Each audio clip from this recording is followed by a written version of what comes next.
Vitamin ഡി3യെ കുറിച്ച് അറിയാത്തവരാരും തന്നെയില്ല. ഇന്ന് സർവ്വസാധാരണമായി ഉപയോഗിക്കുന്ന ഒരു കാര്യമാണ് വൈറ്റമിൻ ഡിയുടെ ഡെഫിഷ്യൻസി, അഭാവം.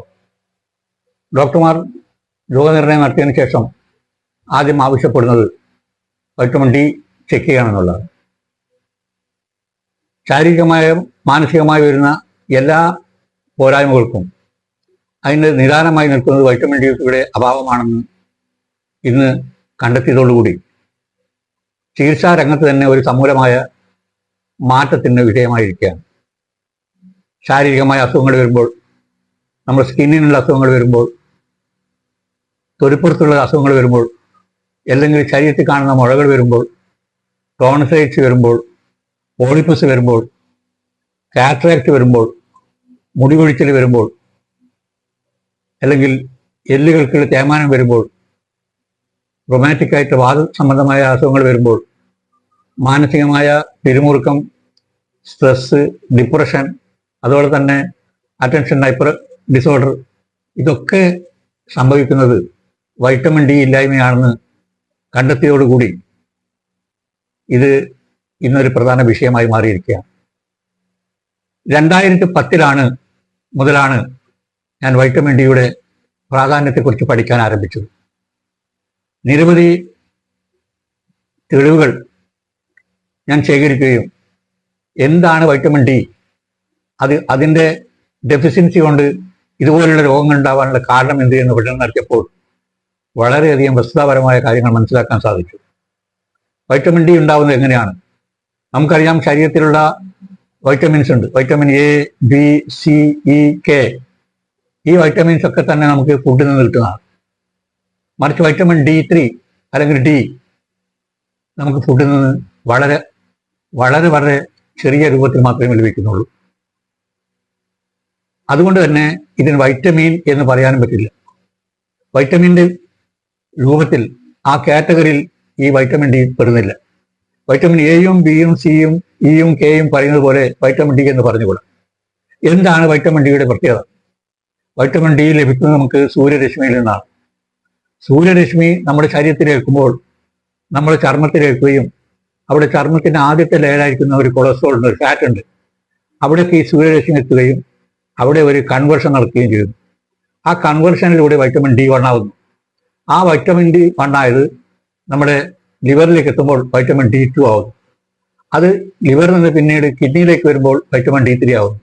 വൈറ്റമിൻ ഡി3 ആയതിനു ശേഷമാണ് അത് ആക്ടിവേറ്റ് ചെയ്യുന്ന പ്രായോഗികമായി മാറുന്നത്.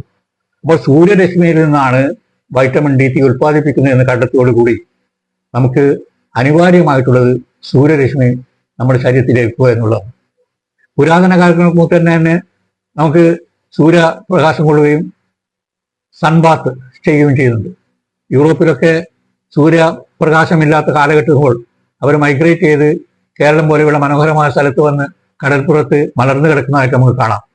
അത് പ്രഭാതത്തിലുള്ള അതുപോലെ തന്നെ വൈകുന്നേരമുള്ള പ്രദോഷത്തിലുള്ള സൂര്യരശ്മി കൊള്ളാനായിരുന്നു. ഇവിടെ സൂര്യരശ്മിയാണ് ആവശ്യം, സൺലൈറ്റ് അല്ല. ഈ സൺഷൈൻ കിട്ടണമെങ്കിൽ നമ്മുടെ ഒരു കൺവേർഷൻ നടക്കണം. ഈ കൺവേർഷൻ നടക്കുന്നതിലാണ് വൈറ്റമിൻ ഡി ഉണ്ടാകുന്നത്.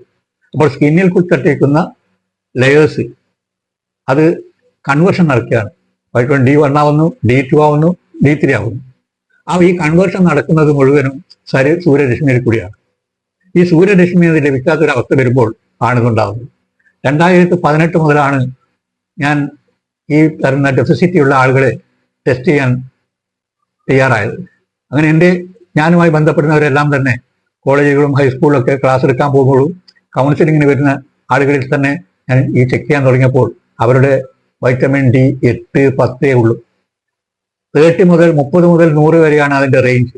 പക്ഷേ 20 പോലുമുള്ള ആളുകൾ എൻ്റെ ടെസ്റ്റിങ്ങിൽ കാണാൻ സാധിച്ചില്ല. 1000-ലധികം ആളുകളുടെ വൈറ്റമിൻ ഡി വയ്ക്കാൻ സാധിച്ചിട്ടുണ്ട്. പ്രധാന കാരണം എനിക്ക് സൂര്യരശ്മി കിട്ടുന്നില്ല.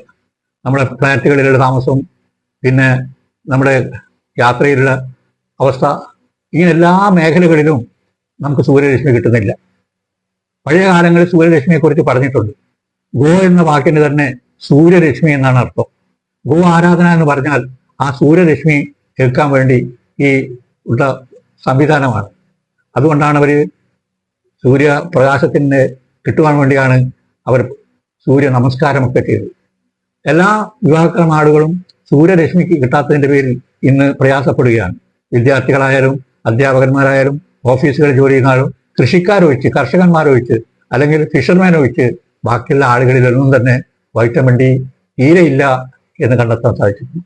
4-5 റേഞ്ച് 4-5 ഉള്ളതാണ് കാണാൻ സാധിച്ചത്. അടിക്കടി വരുന്ന പനി, ജലദോഷങ്ങൾ, അതുപോലെ തന്നെ പോളിപ്പസ്, ഇതൊക്കെ തന്നെ ഉണ്ടാകുന്നു. എന്താണ് ഇതിനൊരു കാരണം? വൈറ്റമിൻ ഡി എന്താണ് നമ്മുടെ ശരീരത്തിനും നമ്മുടെ ബ്രെയിനും ഉപയോഗപ്പെടുത്തുന്നത് കണ്ടെത്താൻ സാധിച്ചപ്പോൾ മനസ്സിലാക്കാൻ ഒരു വസ്തുത, വൈറ്റമിൻ ഡിയിൽ ഉണ്ടാവുന്ന ഈ ആക്ഷൻസ്, വൈറ്റമിൻ ഡി ഉണ്ടാകുന്നത് കെമിക്കൽസിന്റെ, നമ്മളെ എല്ലാ തരത്തിലുള്ള മിനറൽസും സ്റ്റിമുലേറ്റ് ചെയ്യുന്നു. Especially calcium.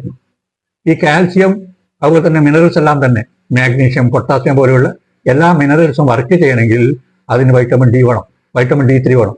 അപ്പോൾ വൈറ്റമിൻ D3 അതിന് എല്ലാ മോളിക്യൂൾസിനെയും സ്റ്റിമുലേറ്റ് ചെയ്യും. ഈ സ്റ്റിമുലേഷൻ കിട്ടണമെങ്കിൽ വൈറ്റമിൻ ഡി വേണം.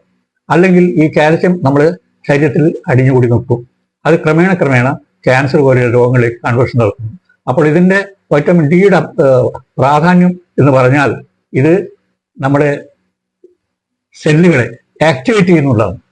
എല്ലാ സെല്ലുകളെയും ആക്ടിവേറ്റ് ചെയ്യണമെങ്കിൽ വൈറ്റമിൻ ഡി വേണം, വൈറ്റമിൻ D3 വേണം. അപ്പോൾ വൈറ്റമിൻ D3 നമുക്ക് ലഭിക്കണമെങ്കിൽ വളരെ നിർബന്ധമായ നിലയിൽ സൂര്യരശ്മി കൊള്ളുക എന്ന് വേണം. പക്ഷെ ഇന്നത് സാധിക്കാത്തതുകൊണ്ട് നല്ല ന്യൂട്രീഷനുള്ള സപ്ലിമെന്റ്സുകൾ നമ്മുടെ വിപണിയിലുണ്ട്.